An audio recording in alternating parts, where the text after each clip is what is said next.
এটা এই জন্য করতেছে ওই সন্তানগুলা এতিম সন্তানগুলা আজকে মা হারাইয়া বুঝতেছে মার কি প্রয়োজন, বাবা হারাইয়া আজকে বুঝতেছে সংসারে বাবার কি প্রয়োজন, ঠিক কিনা বলেন?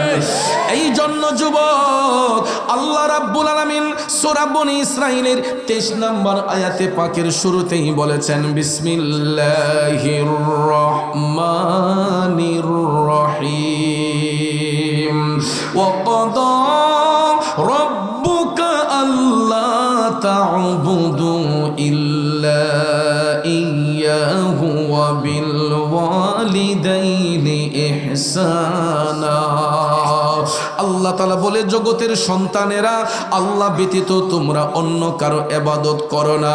ওয়া বিল ওয়ালিদাইনি ইহসানা, পিতা এবং মাতার সহিত উত্তম আচরণ করো, ভালো ব্যবহার করো।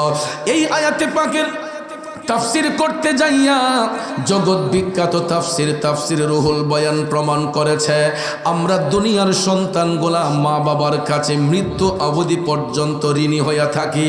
কারণ ভাইয়েরা আমার, দুনিয়ার আলো বাতাস দেখতে যাইয়া মা বাবার প্রয়োজন লেগেছে।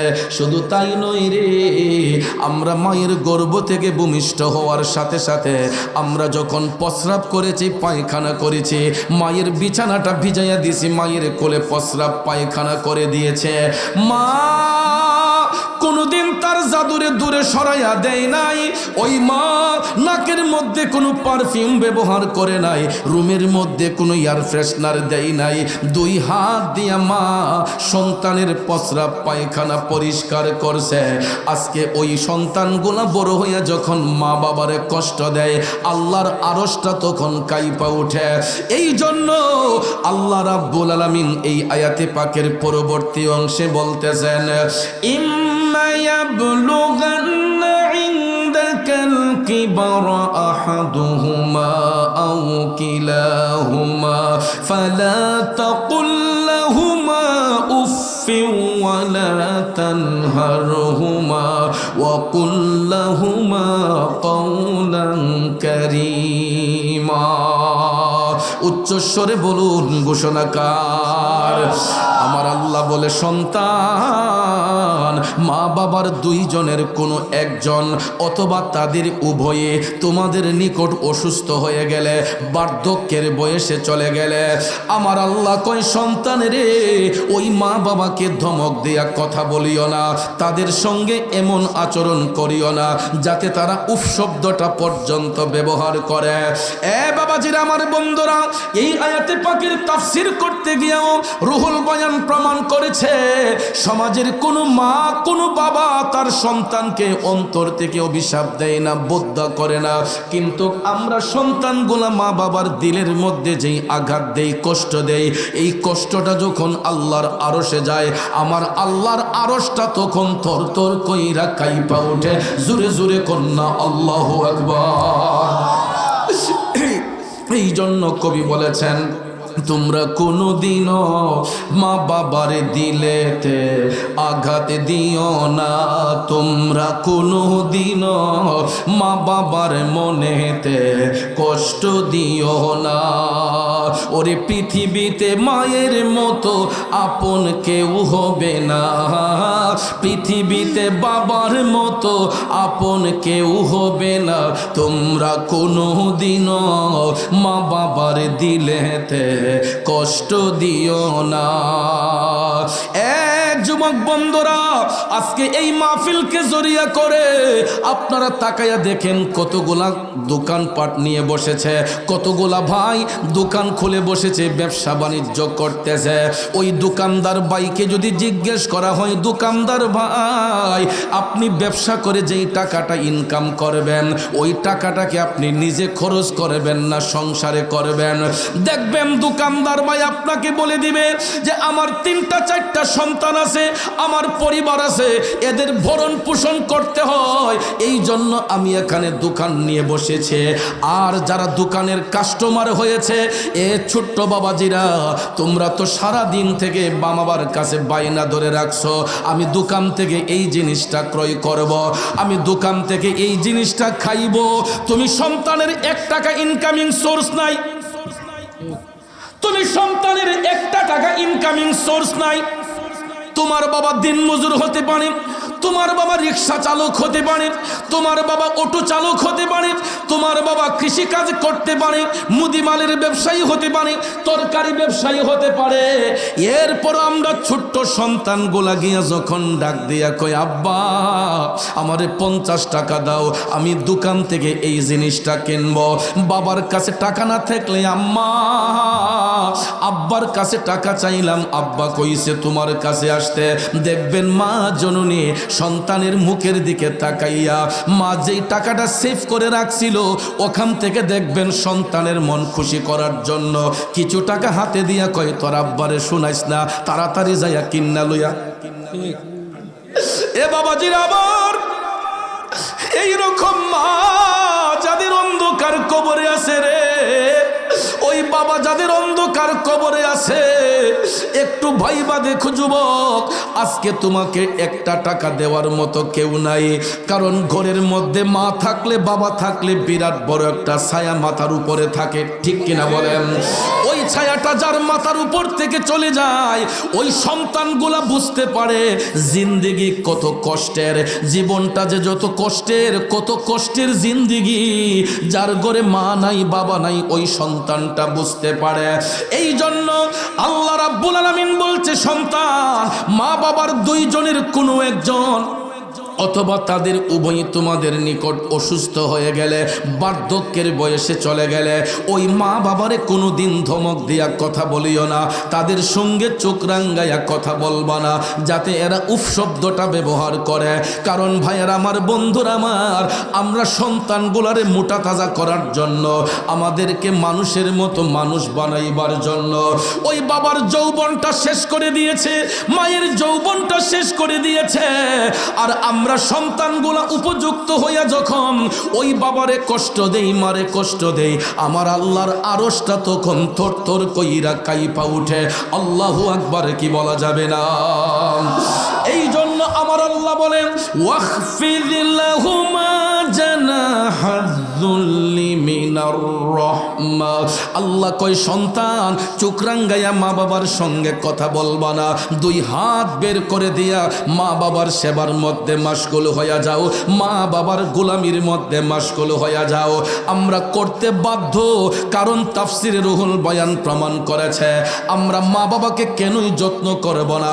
কারণ ছোট্টবেলায় যখন মায়ের কোলে প্রস্রাব করেছে, অন্য একটা মানুষের নাকে দুর্গন্ধ লেগেছে, পায়খানা করেছি অন্য মানুষের নাকের মধ্যে দুর্গন্ধ লেগেছে, কিন্তু মা বাবা কোনোদিন কয় নাই পেশাবের গন্ধ, প্রস্রাবের গন্ধ, পায়খানার গন্ধ, এইগুলা বলে নাই। দুই হাত দিয়া সন্তানের পেশাব পায়খানা পরিষ্কার করছে, ঠিক কিনা বলেন? এই জন্য যুবক আমার বাবাজিরা গো, কোনোদিন ওই মা বাবাকে কষ্ট দেওয়া যাবে না। আল্লাহ তাআলা শিখাইয়া দিছে, তোমরা দুই হাত বের করে দিয়া মা বাবার সেবার মধ্যে মাশগুল হও। কারণ মা বাবা যখন বার্ধক্য হয়ে যায়, বয়স যখন 60-65 হয়ে যায়, তখন দেখবেন তারা শিশু বাচ্চার মতো হয়ে যায়, ঠিক না ঠিক? কারণ বয়স যখন বাড়তে থাকে, মানুষের স্মৃতিশক্তি আস্তে আস্তে কমতে থাকে। আমরা একদিকে বড় হই আর মা বাবারা একদিকে বৃদ্ধ হয়, কথা বলেন ঠিক কিনা? তখন আমার রসুল বলেছেন, তোমরা তাদেরকে তোমাদের নিজেদের সন্তান বানিয়ে ফেলো।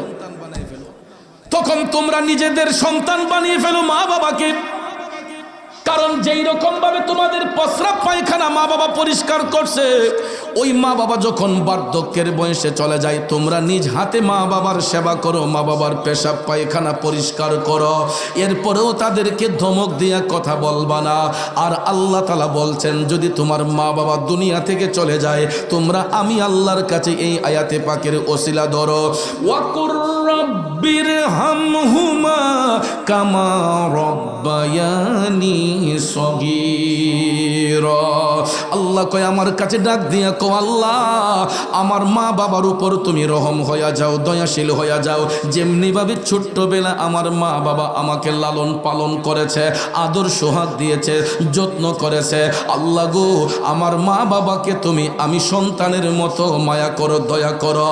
সন্তান যখন চোখের পানি ছাইরা মা বাবার জন্য এই ফরিয়াদ করে রে বন্ধু। সন্তান যখন এই আয়াতের ওসিলা নিয়া আল্লাহর কাছে কান্নাকাটি করে, তাফসিরে রুহুল বয়ান প্রমাণ করে ওই সন্তানের চোখের পানিটা জমিনে পড়ার আগেই আল্লাহ তার মা বাবার রুহের উপর খুশি হইয়া যায়। জোরে কি সুবহানাল্লাহ বলা যাবে না? বন্ধুরে,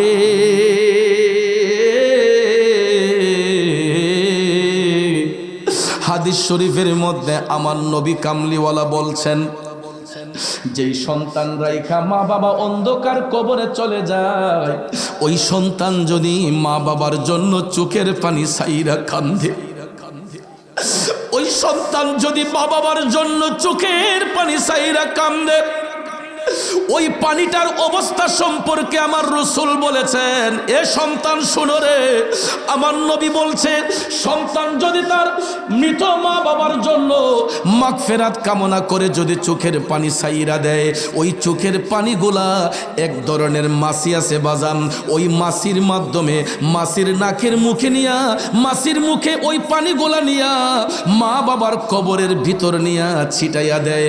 আর মা বাবার কবরের মধ্যে সন্তানের চোখের পানিটা যখন পইরা যায় গো, আমার আল্লাহ কয় আমি আর বরদাস্ত করতে পারি না। সন্তান যখন মা বাবার জন্য চোখের পানি সাইরা দেয়, আমার নবী কামলিওয়ালা বলেন, ওই পানিটা আল্লাহ রহমতের পানি বানাইয়া সন্তানের চোখের পানি দিয়া মা বাবার কবরের উপর যখন ছিটাইয়া দেয়, ওই মা বাবার কবরের মধ্যে কোনো আযাব যদিও থাকে, সন্তানের চোখের পানির কারণে মা বাবার কবরের আযাব আল্লাহ নিভাইয়া দেয়। তাইলে বলুন, মা বাবার সঙ্গে সদ্ব্যবহার করা দরকার আছে না নাই? যুবক বন্ধুরা, আমার বাবাজিরা, আল্লাহ রাব্বুল আলামিন কোরআন শরীফের মধ্যে বারবার করে সন্তানদেরকে তাকিদ করেছেন যে তোমরা পিতামাতার খেদমত করো। ঠিক সেই রকমভাবে হাদিস শরীফের মধ্যে আমার নবীজি বারবার করে বলেছেন তোমরা মায়ের সেবা করো। যুবক ভাইয়ার, আমার বন্ধুরা, আমার গভীর মনোযোগ, কারণ আমার রাসূল বলেছে তোমরা সন্তানগুলা মৃত্যু অবধি পর্যন্ত মায়ের কাছে ঋণী হইয়া আসো। কারণ সন্তান যদি মৃত্যুর আগের দিন পর্যন্ত মায়ের গোলামি করে, পৃথিবীর কোনো সন্তান ওই মায়ের এক ফোঁটা দুধের ঋণও শোধ করতে পারবে না। জোরে জোরে কন্যা আল্লাহু আকবার। বলুন তো, আমরা মায়ের স্তন থেকে দুধ পান করছি কি করছি না? এক যুবক বন্ধুরা, আমার বাবাজিরা, একটু ছোট্টবেলার কথা স্মরণ করুন। যেই দিন আমরা মায়ের লজ্জাস্থান দিয়া দুনিয়ার মধ্যে আসলাম, সিজারের মাধ্যমে হোক, নরমাল ডেলিভারি হোক, মায়ের গর্ভ থেকে সন্তানটা যখন ভূমিষ্ঠ হয়, আপনারা বলুন তো, ওই মুহূর্তে দুনিয়ার কোনো লিকুইড দুধ সন্তানের মুখে দেওয়া হয়? ল্যাক্টোজেন বলেন, যত দোকানের দামি দামি দুধ বলেন, দুনিয়ার গাভীর দুধটাও যদি গরম করে বাচ্চার মুখে দেওয়া হইতো, দুধটা বেশি গরম হওয়ার কারণে শিশু বাচ্চার ঠোঁটটা পড়ে যাইতো। দুধটা যদি ঠান্ডা হইতো, বাচ্চার পেটের মধ্যে ফুড পয়জন দেখা দিতে পারত। কিন্তু আমার আল্লাহ কত দয়াবান, আমরা সন্তানগুলা দুনিয়াতে আসার আগ মুহূর্ত পর্যন্ত মায়ের স্তনের মধ্যে কোনো দুধ ছিল না, নাকি ছিল? সন্তান দুনিয়াতে আসার আগ মুহূর্ত পর্যন্ত মায়ের স্তনের মধ্যে কোনো দুধ ছিল না। কিন্তু সন্তানটা দুনিয়াতে ভূমিষ্ঠ হওয়ার সাথে সাথে আল্লাহ রাব্বুল আলামিন ওই মায়ের দুইটা স্তন খুইলা দেয়। বাচ্চা যখন মায়ের বুকের দুধের মধ্যে মুখ লাগায়, বাচ্চা যখন মায়ের স্তনের মধ্যে মুখটা লাগায়, মায়ের দুধটা পান করার সাথে সাথে ওই বাচ্চার কান্নাটা বন্ধ হয়ে যায়। ঠিক কিনা বলেন? আর ওই মায়ের বুকের দুধ তো শুধু একদিন আর 2 দিন নয়, প্রায় 2 থেকে আড়াই বছর পর্যন্ত, 2 থেকে আড়াই বছর পর্যন্ত সন্তানগুলা মায়ের স্তন থেকে দুধ পান করে।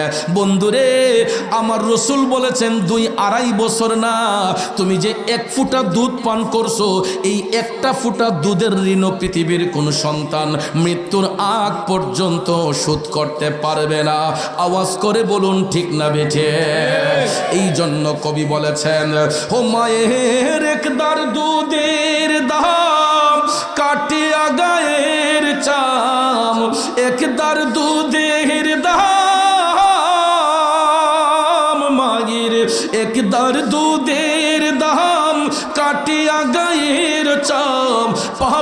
বানাইয়াও ঋণের সুদ হবে না, এমন দরদি ভবে কেউ হবে না আমাগো, এমন দরদি ভবে কেউ হবে না আমার মাগো। ঠিক কিনা বলেন বন্ধুরে?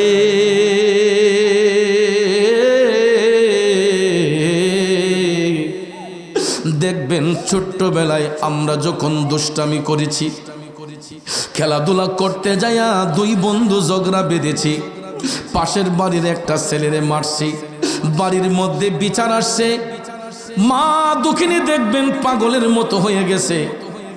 বাচ্চার বাবা যাতে না শুনে দেখবেন ওই মাটা যাইয়া যেই বাড়ির ছেলেটারে মারছে, যেই বাড়ির ছেলের সাথে ঝগড়া করছে, ওই বাড়িতে যাইয়া দেখবেন ওই বাচ্চাটারে জড়াইয়া দইরা সুন্দর করে আদর সোহাগ ভালোবাসা দিয়ে কয় আমার ফুতের বিচার আমি করবো। এর আব্বারে কিন্তু শোনাইও না, ফুতের বাপরে শোনাইও না। মা আমার আপনার কতগুলা যন্ত্রণা সহ্য করেছে। আমরা যে ছোট্টবেলায় মায়ের স্তন থেকে দুধ পান করেছি, ওই মুহূর্তে আমরা মারে কত কষ্ট দিছি রে ভাই, কত দিকে দুষ্টামি করে চলে গেছি। মা দেখবেন পাগলের মতো যাইয়া খুইজা বাচ্চাটারে আনছে। আপনারা লক্ষ্য করে দেখবেন এই দুধের বাচ্চাগুলা যদি একটা মুহূর্ত মায়ের চোখের আড়াল হয়, মাটা দেখবেন সারাটা ঘর তছনছ করে ফেলে। আমার ফুট গেছে কই, আমার জাদু গেছে কই, কথা কোন ঠিক না বেঠে? মাটা পাগলের মতো হইয়া যায়।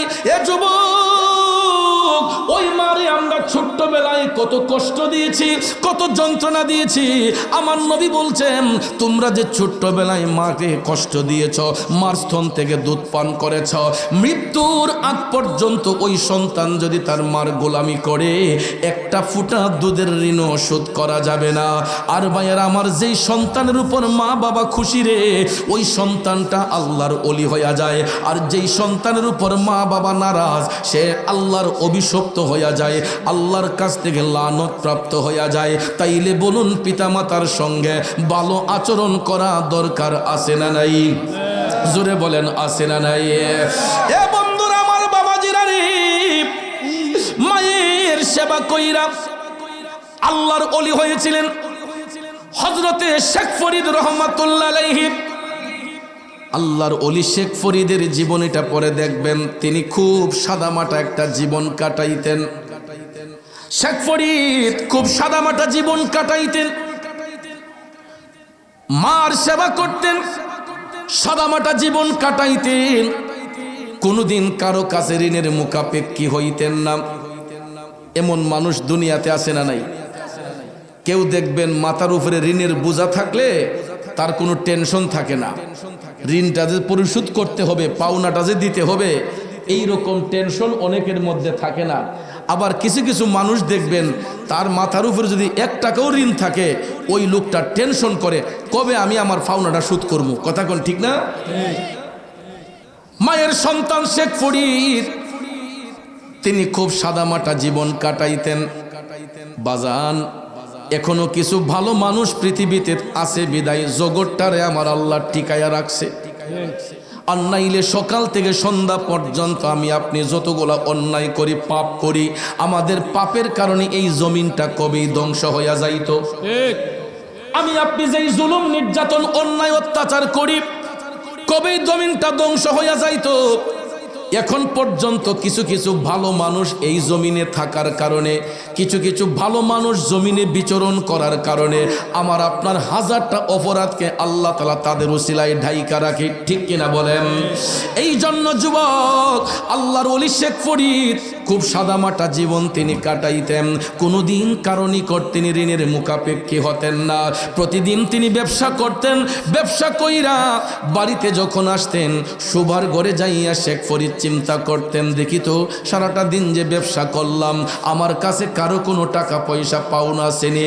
অনেকক্ষণ চিন্তা ভাবনা কইরা শেখ ফরিদ ভাইবা দেখে না, জানা মতো কারো কাছে কোনো টাকা পয়সা পাওনা নাই, ঋণ লেনদেন নাই। প্রতিদিন তিনি এইরকম ভাবে ব্যবসা বাণিজ্য কইরা শোবার ঘরে আইসা চিন্তা করতেন, আমার কাছে কোনো টাকা পয়সা কারো পাওনা আছে কিনা। তিনি ভাইবা দেখতেন, জানা মতো কারো কোনো লেনদেন নাই, পাওনা দাওনা নাই। ভাবতে ভাবতে ভাবতে হঠাৎ একদিন আল্লাহর ওলি শেখ ফরিদ তিনি ভাইবা একটা ঋণ খুঁজে পাইলেন যে আমি তো ছোট্টবেলায় আমার মায়ের স্তন থেকে দুধ পান করেছি। কি পান করেছি? এলাকাঙ্গের যুবকরা শোনো রে বন্ধু, শেখ ফরিদ প্রতিদিন খুঁজতে খুঁজতে একটা দুধের ঋণ খুঁজে বার করছে যে আমি তো ছোট্টবেলায় আমার মার স্তন থেকে দুধ পান করেছি, আমি তো আমার মায়ের কাছে ঋণী হয়ে আছি, মার কাছ থেকে এই ঋণের দাবিটা পরিশোধ করতে হবে। আমি মার কাছে দুধ খাইছি, এই দুধের ঋণ আমাকে পরিশোধ করতে হবে। এটা কি জীবনে সম্ভব?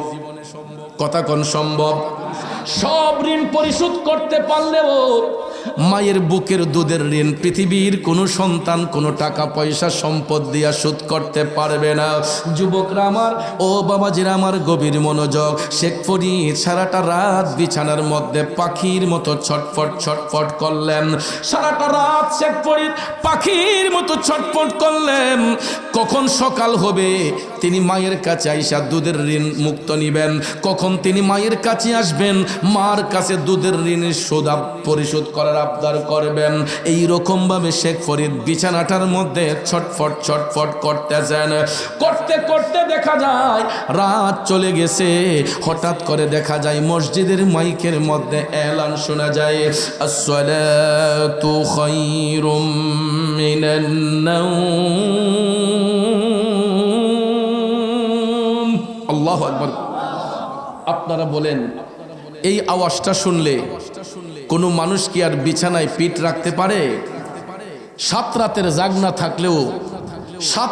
জাগনা থাকলেও যারা মুমিন মুত্তাকি পরহেজগার লোক হয় তাদের কানে যখন আসে আসসালাতু খায়রুম মিনান নাওম, ঘুম থেকে নামাজ ভালো, তখন আর কোনো মুমিন মুমিনা তারা বিছানার মধ্যে থাকে না। কথা কোন ঠিক কিনা? মসজিদের মাইকে এলান হলো আসসালাতু খায়রুম মিনান নাওম, ঘুম থেকে নামাজ ভালো। এই শব্দটা শোনার সাথে সাথে শেখ ফরিদের মায়ের চোখ থেকে ঘুম চলে গেল। মা দুঃখিনী জাগ্রত হইয়া তিনি অজু বানাইলেন। অজু বানাইয়া শেখ ফরিদের মা তিনি নামাজের জন্য প্রিপারেশন নিলেন। তিনি নামাজ পড়বেন।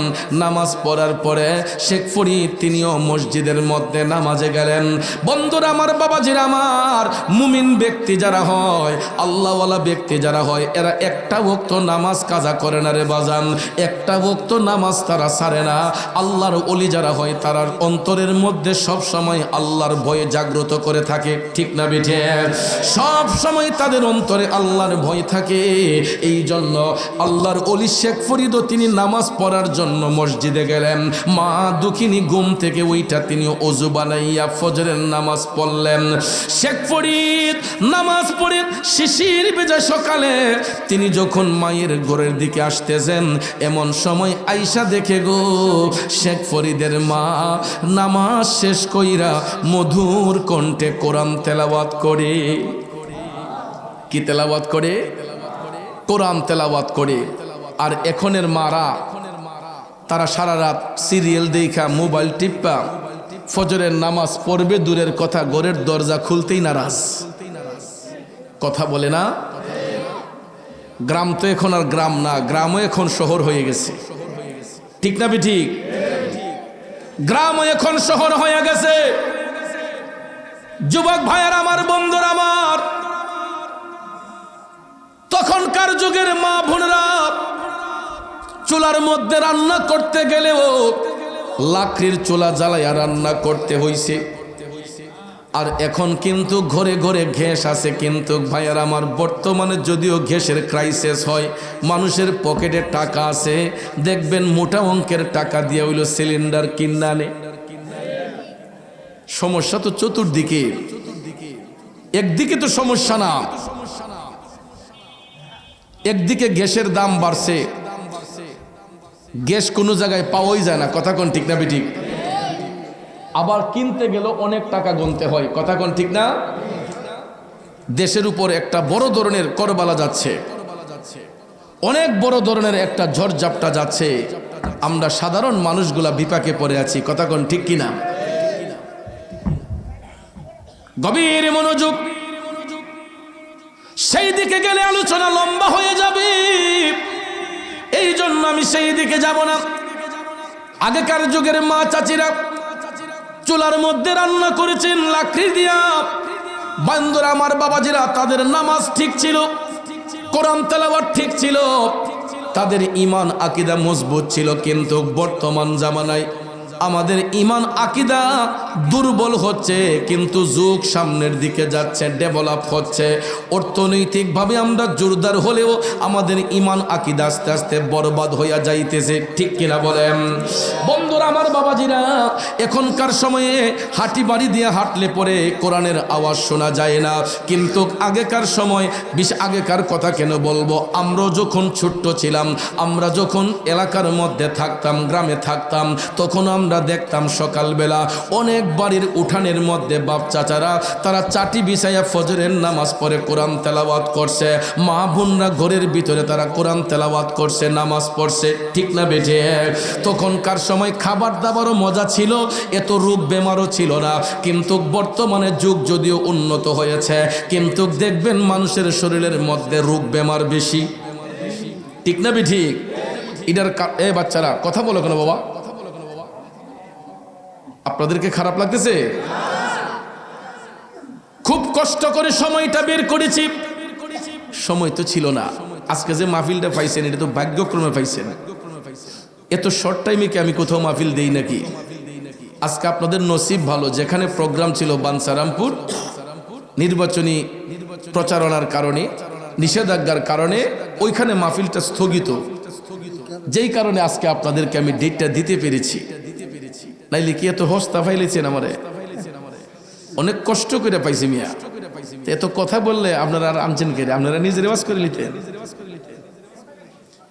একটা কথাও হবে না। ঠিক আছে, একটু দুরূদ শরীফ পড়ুন। আল্লাহুম্মা সাল্লি আলা সাইয়্যিদিনা মুহাম্মাদ নাবিয়ানা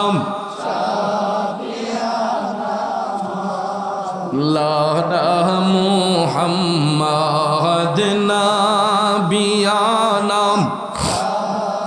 মাশাআল্লাহ। মুহাম্মাদ নাবিয়ানা শাফিয়ানা মাওলানা।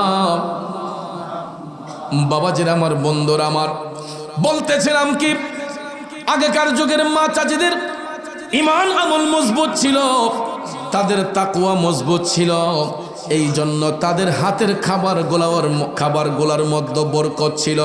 কিন্তু বর্তমান জামানার মধ্যে অনেক মাদের নামাজ নাই, পর্দা নাই, কোরআন পাকের তেলাওয়াত নাই। কথা বলেন ঠিক কিনা বন্ধুরা আমার, বাবাজিরা?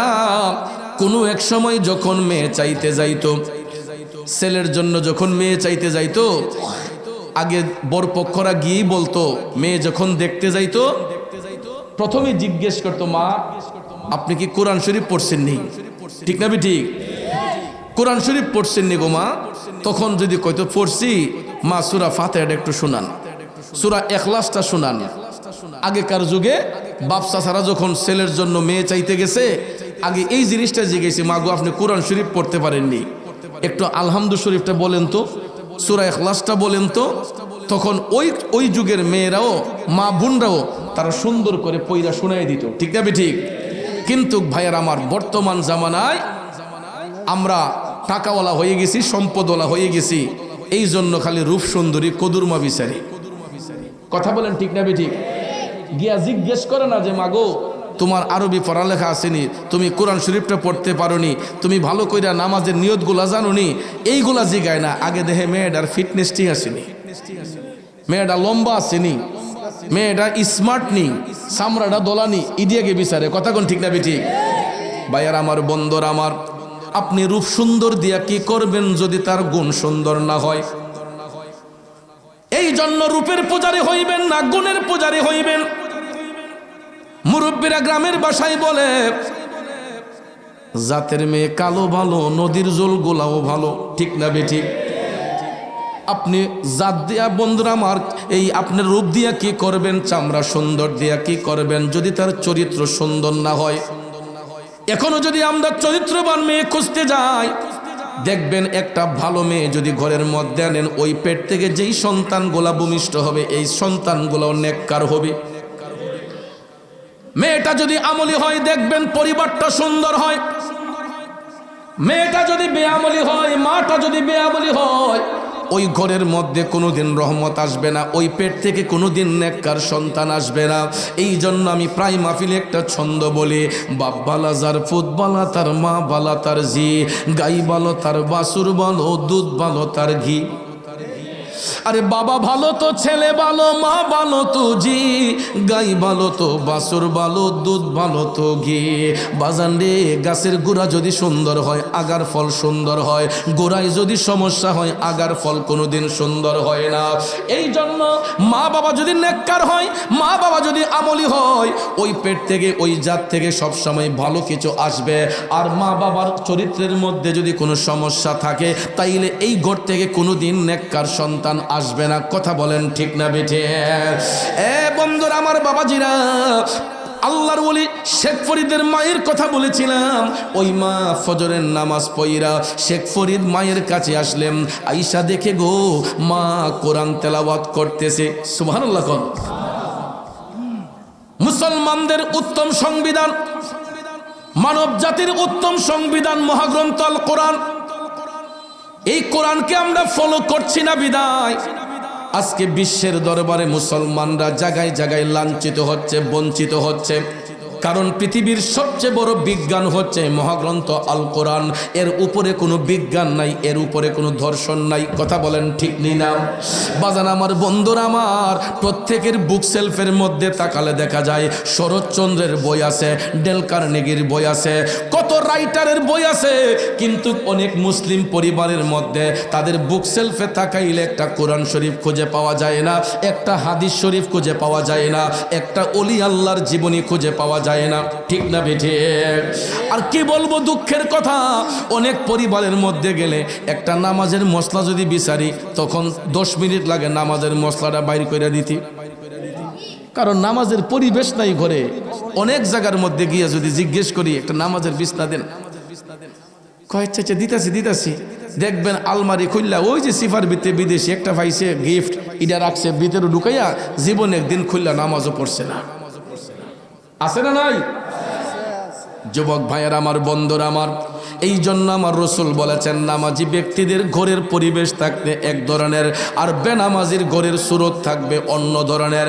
একটা নামাজি পরিবারের মধ্যে ঢুকলেই বোঝা যায় যে এই পরিবারটার মধ্যে একটা রহমত আছে, শান্তি আসছে।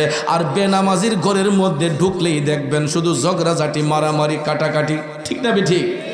এই জন্য যুবক আমার, বাবাজিরা, কয়দিন বাঁচবো একটু ডায়েরিটা হিসাব করে দেখেন না, জীবনের ডায়েরিটা একটু হিসাব করেন। বয়স তো অনেকের 50 হয়ে গেছে, 40 হয়ে গেছে, অনেকের এর উপরে হয়ে গেছে। বাজান আমার, বন্ধুরা আমার, লাইফের তো কোনো নিশ্চয়তা নাই, আর বাঁচবো কয়দিন।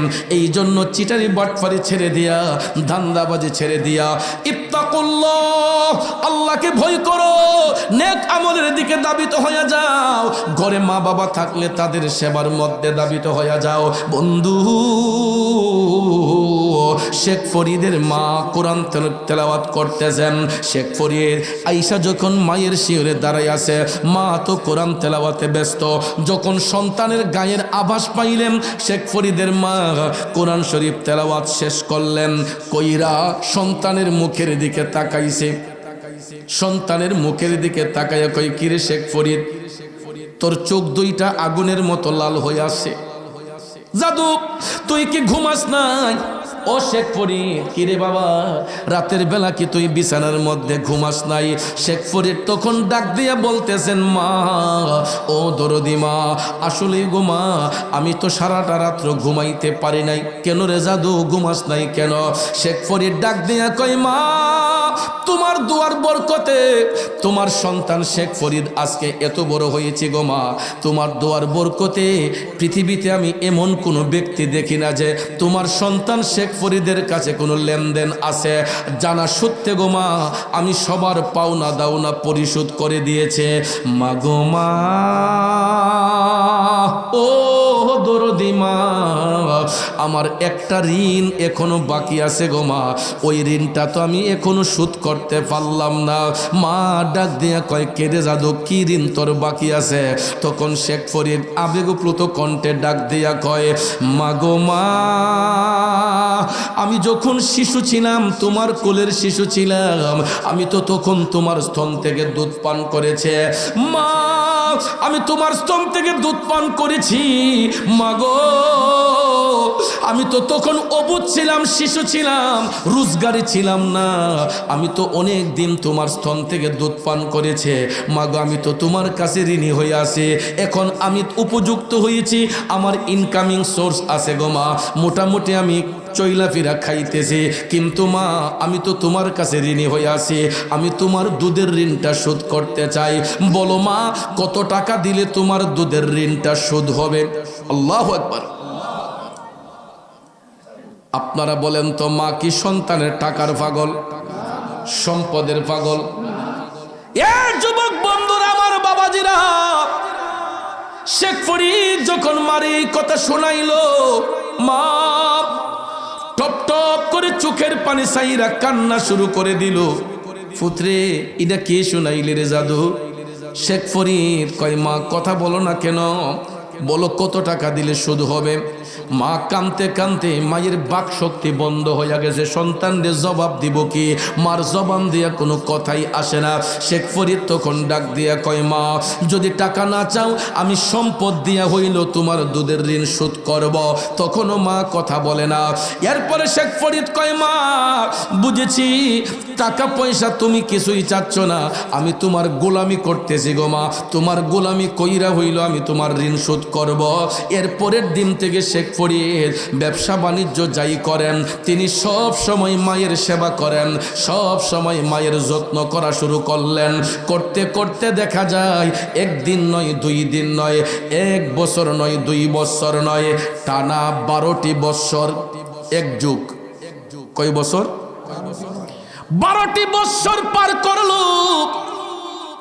12 বছর এক টানা শেখ ফরিদ মায়ের সেবা করলো। ও যুবক শুনো রে, তোমরা তো মারে 500 টাকা 5000 টাকা দিয়া পরের মাসে জারি মারো, এবারে তোমারে গত মাসে অত টাকা দিছি, পারতাম না, আসেনি? কত সন্তান দেখবেন বাবার যদি 5000 টাকা দেয়, পরের মাসও বেড়া যদি পুত্রে দেশ না কটা টাকা খরচের টাকা দিয়ে শেষ হয়ে গেছে গা, কয় কফিল বালানা বেতন পাইছি না, ঠিক না বেটি? ঘরের স্ত্রী যদি কয়, নবীনগর বাজারে যেই সুন্দর একটা শাড়ি দেখছি, 3000 টাকা হইলে শাড়িটা আনা যাইব, কয় কয় আব্বাকে তোমার দাঁড়ো, আম্মা তোমার দাঁড়ো, কয় না, কয় লাগা করে বাবিতে 5000 টাকা লইয়া যাও, শাড়ির দাম 3000, কয় 5000 টাকা লইয়া যাও, তাড়াতাড়ি শাড়িটা আনো। দেখো আব্বা যাতে না শুনে, আম্মা যাতে না শুনে, ঠিক না বেটি? বাবার জন্য টাকা নাই, স্ত্রীর জন্য টাকার অভাব নাই। এরে পাগল, এ পাগল সন্তান, স্ত্রীকে স্ত্রীর মর্যাদা দেও, অসুবিধা তো নাই, তোমার স্ত্রীকে তো অন্যজনে দিবে না, তুমি তো দিবা ভাই। স্ত্রীকে স্ত্রীর মর্যাদা দাও, মা বাবারে মা বাবার মর্যাদা দাও, ঠিক না বেঠিক? মা বাবার সেবা করো, স্ত্রীকে স্ত্রীর মর্যাদা প্রদান করো, অসুবিধা তো নাই। তোমার বাবা যদি তোমার কাছে টাকা চাই, তুমি ডাইরেক্টলি না করবা কেমনে? কারণ ওই বাবাটা তো তোমাকে মানুষ করতে যাইয়া দিনকে দিন বলে নাই, রাতকে রাত বলে নাই। বন্ধু, একটা কষ্টের কথা শুনুন, আমি প্রায় সময় তো মাহফিল থেকে রাতের বেলা ফিরি, প্রতি রাত্রেই 12টা 1টা 2টা হয়। 1টা 2টার সময় যখন রাস্তা দিয়া যায়, অনেক দূর থেকে আমি লক্ষ্য করি কিছু কিছু টর্চ লাইট দেখা যায়, টর্চ লাইট টিপতাছে। যখন গাড়িটা যখন তাদের পাশে আসে, তখন দেখি কয়েকজন মানুষ জাল কান্দে লইয়া, এরা জাল কান্দে লইয়া এরা টর্চ লাইট টিপ্পা টিপ্পা তাদের গন্তব্যে যায়। জিজ্ঞেস করলাম, ভাই এত রাতে কোথায় যান? কয় হুজুর মাছ ধরমু। কি ধরমু? এই যে মাঘ মাসে শীত, এই মাঘ মাইয়া শীতের মধ্যে আমরা ঠান্ডা পানিতে হাত দিলে আমরা শরীরে যারা মারে, ঠিক না বেঠি? কিন্তু আমার দেশের মধ্যে এখনো কিছু জেলে বাবা আছে যারা রাত 2টা 2:30টার সময় এই ঠান্ডা পানির মধ্যে নাইবা, ঠান্ডা পানির মধ্যে নাইবা ঘন্টার পর ঘন্টা পুকুরের মধ্যে সাঁতরায়া মাছ শিকার করে, আছে না নাই? কিন্তু যাইয়া দেখেন ওই বাবাটা তার সন্তানটারে নরম বিছানার মধ্যে ঘুম পাড়ায় আসছে।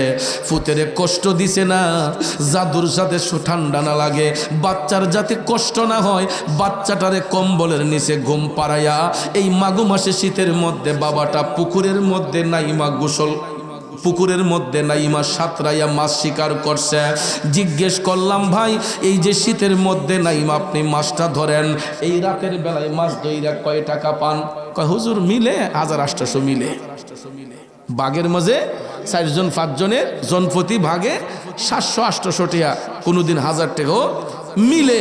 তো চিন্তা করলাম যে এই 800 টাকা 1000 টাকা এই ব্যক্তিটা এত কষ্ট করে ইনকাম করলো, এরপরে তো একটা টাকা নিজের জন্য খরচ করে না, এই পুরাটা টাকা নিয়ে বাচ্চাদের জন্য ব্যবহার করে। কথা কোন ঠিক না বেঠিক? আর ওই সন্তানগুলা বাবার জন্য টাকা হয় না, মার জন্য টাকা হয় না। যুবক শোনো রে, আল্লাহর ওলি শেখ ফরিদ মায়ের ঋণ শোধ করার জন্য তিনি 1 দিন নয় 2 দিন নয়, একটানা 12টি বছর মার গোলামি করছে। কয় বছর? 12টা বছর শেখ ফরিদ মারে কান্দে লইয়া হাঁটলো, মার গোলামি করলো। 12টা বছর পরে কান্দের মধ্য থেকে মারে নামাইয়া শেখ ফরিদ ডাক দিয়া কয়, মা গো মা, ও দরদি মা, আমি 1 দিন নয় 2 দিন নয় 12টা বছর গো মা তোমারে কান্দে লইয়া হাঁটলাম, তুমি মায়ের সেবা করলাম, তোমার গোলামি করলাম।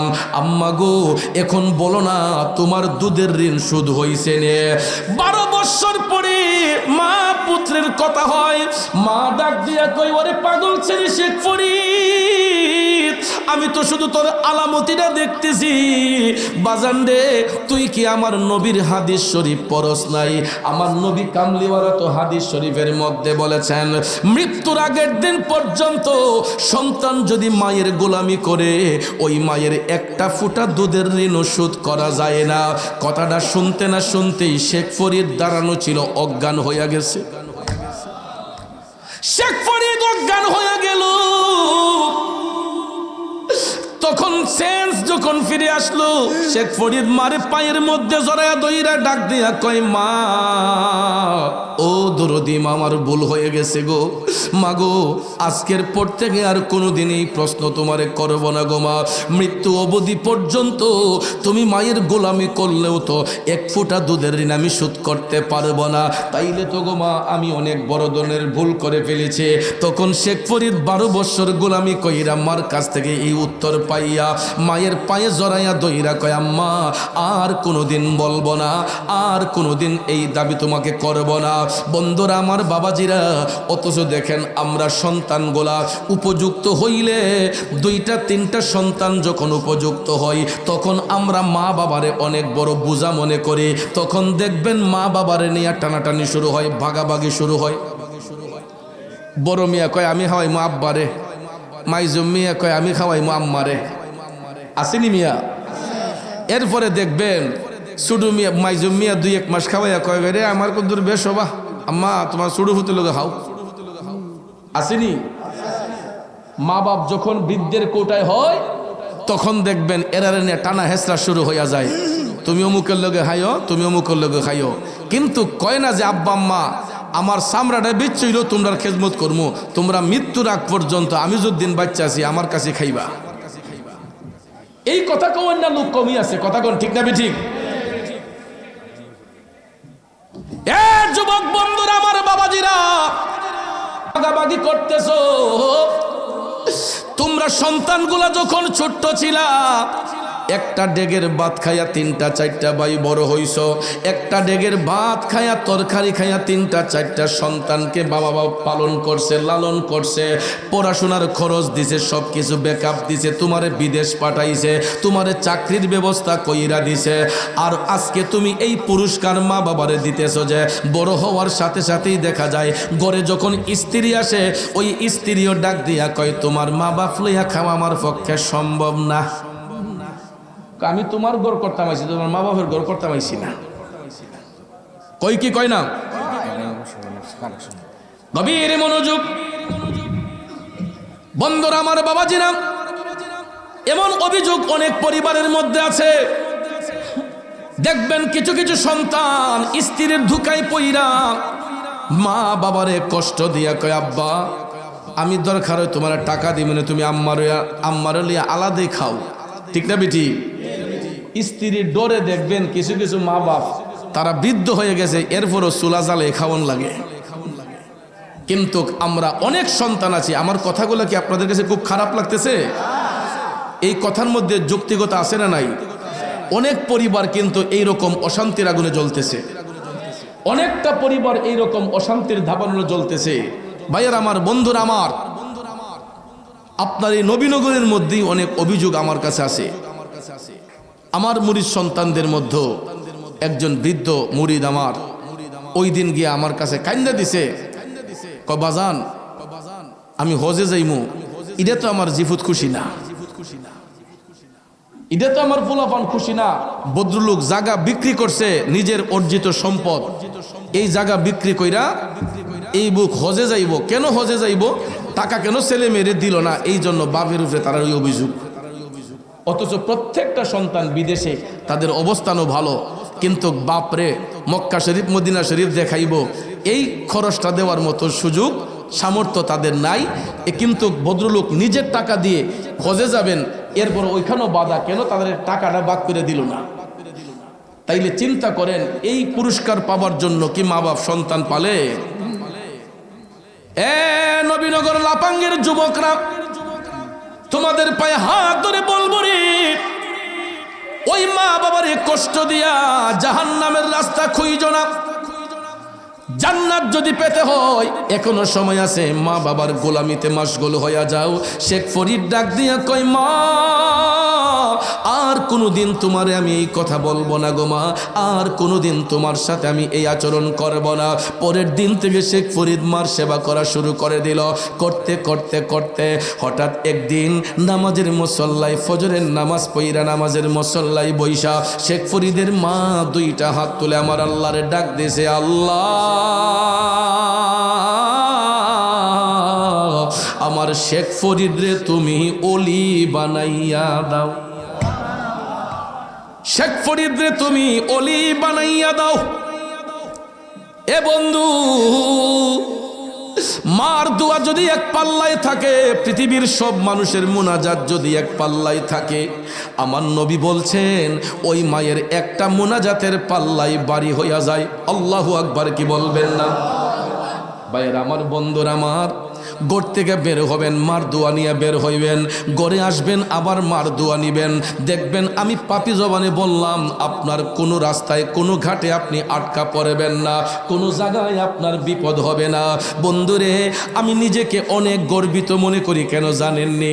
আমরা 4টা ভাইয়ের মধ্যে শুধু একমাত্র আমি মাদ্রাসায় পড়াশোনা করছি। আমরাও 4 ভাই 2 বোন। তো আমার মা আমারে মাদ্রাসা দিছিলেন, আমারে মাদ্রাসায় ভর্তি করাইছেন, কিন্তু আব্বার ইচ্ছা ছিল যে আমারে স্কুলেই পড়াইবেন। কিন্তু আমি যে মাদ্রাসায় পড়মু, এদের পিছনে অনেক বড় হিস্টরি আছে মিয়া। আমি যখন আমার মার পেটে ছিলাম, তখন আমার নানা হুজুর আমার আম্মারে বলছিলেন যে এবার তোমার পেটের থেকে যে ডাইব এটার আল্লাহর রাস্তায় দিয়ে দিও। যে আজকালের কথা, আমার বয়স তখন 42 চলতেছে, 42 ওভার হয়ে যাচ্ছে। তো আমার নানা হুজুর মাসিয়াতার পিসাব দরবেশা রহমতুল্লাহ আলাইহি, তো 42 বছর আগে কি হতো? আল্ট্রাসাউন্ড আসিল মিয়া, হ্যাঁ? এখন না আল্ট্রাসাউন্ড কইয়া দেয় এটা ছেলে না মেয়ে। তো 42 বছর আগে তো আল্ট্রাসাউন্ডের এত উন্নত প্রযুক্তি ব্যবস্থা ছিল না। আমার নানা হুজুর যখন সুনামগঞ্জে সফরে যাচ্ছেন, তখন আমাদের বাড়িতে স্টোভ দিয়ে যাইতেন, কারণ তখন তো রাস্তাঘাটে তো ভালো ছিল না। আমার আম্মারে বিয়ে দিছে হবিগঞ্জে, তো আমাদের বাড়িতে অবস্থান কইরা যখন শুনছে যে দুনিয়াতে কেউ আসবে, তখন আমি পাগলা আমার মার গর্বে ছিলাম। আমার আম্মারে কইছে যে জি এবার তোমার পেট থেকে যেটা এটা আল্লাহ রাস্তায় দিলেই। এরপরে আমি যখন দুনিয়াতে আইছি, তখন আমারে ছোটবেলা থেকে আমার আব্বা তো চেয়ারম্যান, আমার স্কুলে ভর্তি করে আর আমি খালি ফেল করি। স্কুলে ভর্তি করে পড়াশোনার মাঝে মনোযোগ নাই, নাই বলতেই নাই। এরপরে টাইনা টুইনা ফাঁসশালা ফাঁস করছি। কিন্তু ছোটবেলার থেকে আমার পাঞ্জাবি পরার শখ ছিল। কি ছিল? আমার শার্ট মার্ট কিনে দিলে এটা টাইনা ছিঁড়ে নিতাম। তা আমার পাঞ্জাবি পরার খুব শখ ছিল ছোটবেলা থেকেই। তখন অনেক হুজুর আওয়াজ আইলে আমি গিয়া ওই ফারি না ফারি মাইকটা আতুলি ওই একটা গজল গাই লিতাম। তখন আমার খালি স্কুলে দে, আমি খালি ফেল করি। আর স্যারেরা আব্বার কাছে বিচার দে, আব্বাই আম্মার লোকে চেতাচিতি করে, হ্যাঁ আমার ইজ্জত মেরে লিতেছে, পড়ালেখার মাঝে ভালো না, খারাপ রেজাল্ট করে। ফাইভ যখন ফাঁস করছি তখন টাইনা টুইনা ফাঁস করছি। এরপরে দিছে, আমি কলি মাদ্রাসা দিলাম, মাদ্রাসা একটু দূর দিকে, আমার মাদ্রাসা দেয় না। এরপরে দিছে স্কুলে ভর্তি করে, হাই স্কুলও ক্লাস 6 যখন ভর্তিছি, এও মনোযোগ নাই পড়াশোনার। এই 10 বিষয়ে পরীক্ষা দিছি, 8টার মাঝে ফেল করে লিছি। ছাত্রটা কি বালা, 10টার মাঝে পরীক্ষা দিয়ে কটা ফেল, 8টা তুই ফেল মিয়া। এরপরে তখন চেয়ারম্যানের ফুট স্যারেরা কয় কিতা করন যায়, হেদি পড়ালে মানে মনোযোগ নাই। আব্বার কাছে রেজাল্ট শিট আইছে, আব্বা তয়া কয় হেরে ওহন গরুর হাবাডামো, আর পড়ালে দরকার নাই, আমার গৃহস্থী দেখবো। এরপরে আম্মা করে বাজানে কইছিল এর মাদ্রাসা দিবার লেগে আমরা মনে কোনো ভুল করতেছি। তখন আব্বা কয় দেখো তোমার যেটা আবার লাগে দি করো। এরপরে আম্মা কি করছে, আমার আইনা দিছে মাসিয়াতা, আমার নানার বাড়ি সানফুর মার্শাদ ভর্তি করে দিচ্ছে। ইহান আইয়া যখন মার আদর পাই না, তো মার আদর না পাইয়া 1 বছর 2 বছর ফুইরে ওই। এরপরে দেখি আবার এটা একটু আমরার উল্টা মাদ্রাসা, বুঝছেন আমরা লাইনের না। তো যাক 2 বছর পড়ার পরই আবার এলাকাত নিচে নিয়া সুন্নি মাদ্রাসাত ভর্তি করছে। এই যে পড়াশোনাত মন বসছিল, আল্লাহ রহমতে আপনাদের দুয়ার বরকতে আমার কোনো রেজাল্ট 2nd ডিভিশন না, অল ফার্স্ট ক্লাস। একমাত্র আমার নানা হুজুর দরবেশ রহমতুল্লাহ দোয়া করছে বিদায়, আর আপনাদের দোয়া আছে বিদায়, মা বাপের দোয়া আছে বিদায়, মাদ্রাসাত পইরা আজকে কোরআন সুন্নাহর কথা বলি দেশ বিদেশ ঘুইরা।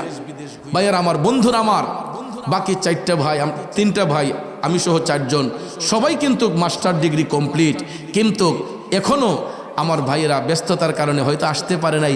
কিন্তু আমি এখন যাইলেই আগে আমার বাপের কবর জিয়ারত করি, দাদা দাদির কবর জিয়ারত করি, আমার বাড়িতে মিলাদ মাহফিল হইলে আমি গিয়া মোনাজাত করি। তাইলে যদি মাদ্রাসায় আজকে না পড়তাম এইটুকু করতে পারতাম?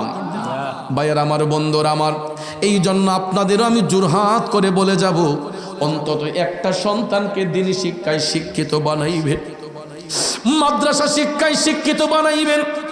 আপনি মারা যাবার পরে ওই সন্তানটা একবার না একবার হলেও আপনার কবরের পারে গিয়ে হাতটা তুইলা দোয়া করবে যে ওয়াকুর রাব্বির হামহুমা কামা রাব্বায়ানি সগীরা। সন্তান যদি আলেম হয় তখন দেখবেন ওই সন্তান মা বাবার প্রতি যত্নশীল হবে।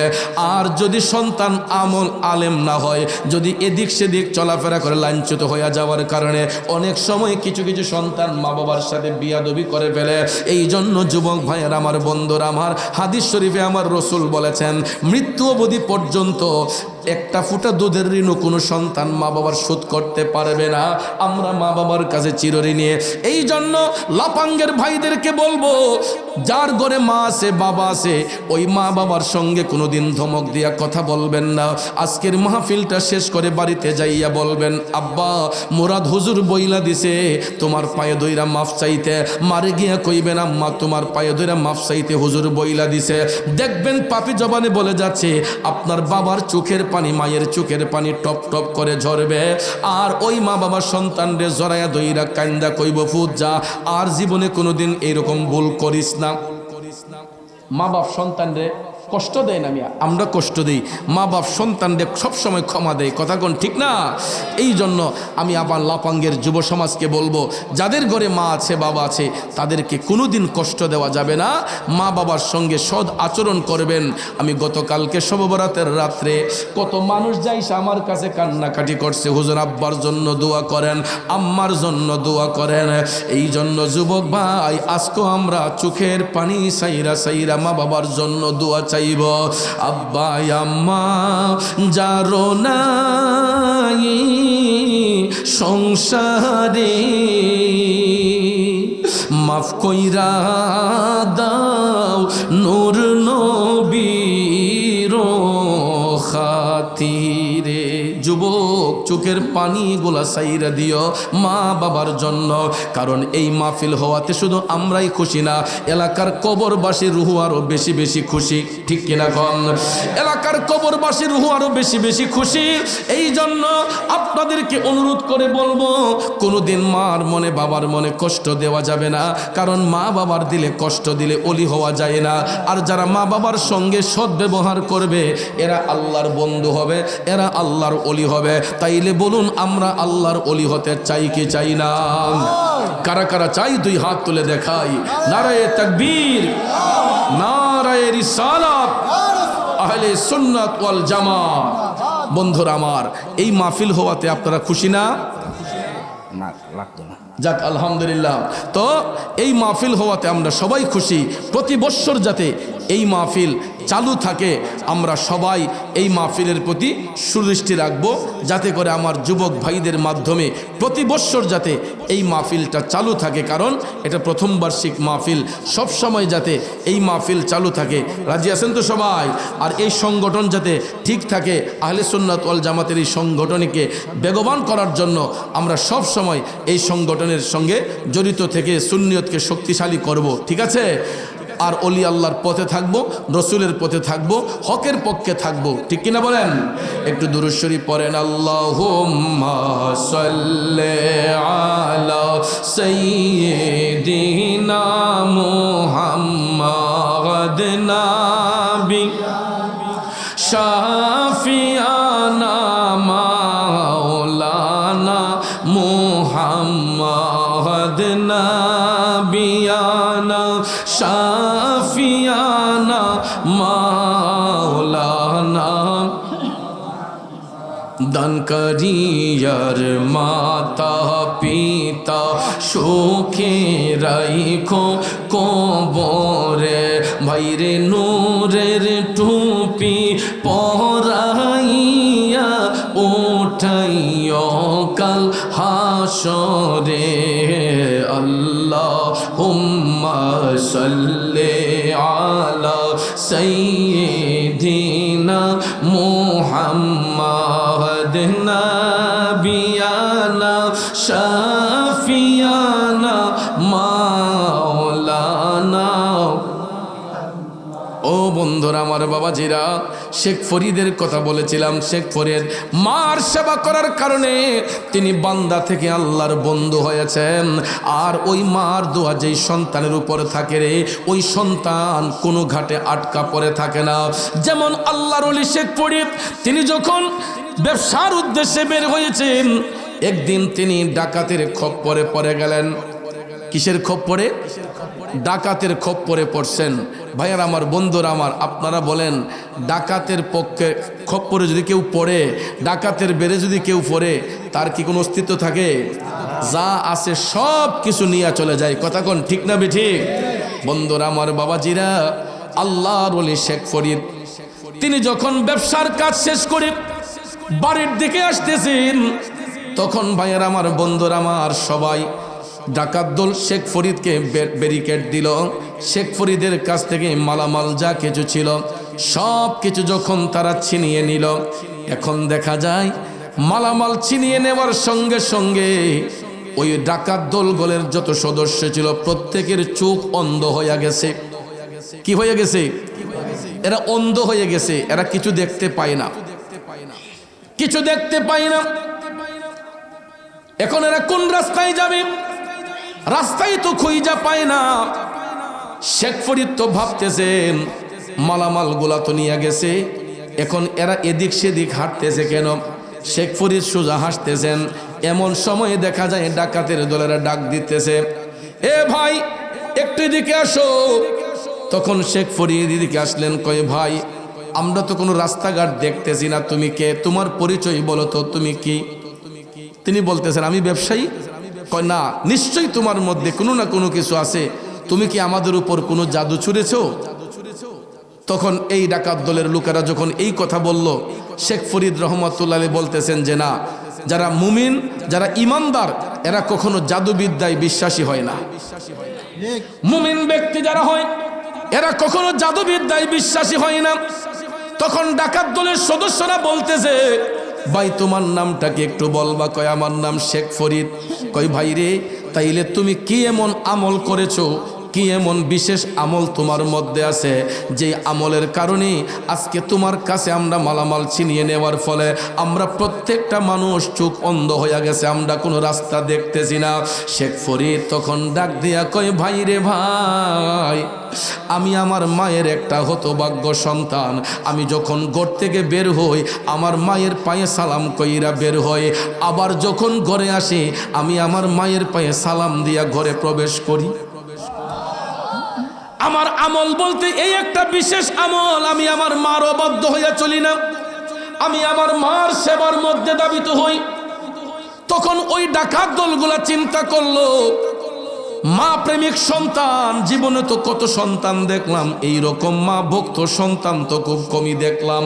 তখন ওনারা ডাক দিয়া কয়, ভাই আমরাও তো আমাদের মার গর্ভ থেকে জন্মছি, মা বলেছেন চুরি ডাকাতি না করার জন্য, কিন্তু মায়ের আদেশ অমান্য করে চলি। শেখ ফরিদ কয়, না, যেই সন্তান মায়ের অবাধ্য হইয়া চলে আল্লাহর অভিশাপ তাদের উপর চলে আসে, আর যেই সন্তান মা বাবার সঙ্গে সৎ ব্যবহার করে আল্লাহর রহমত বর্ষণ হয়।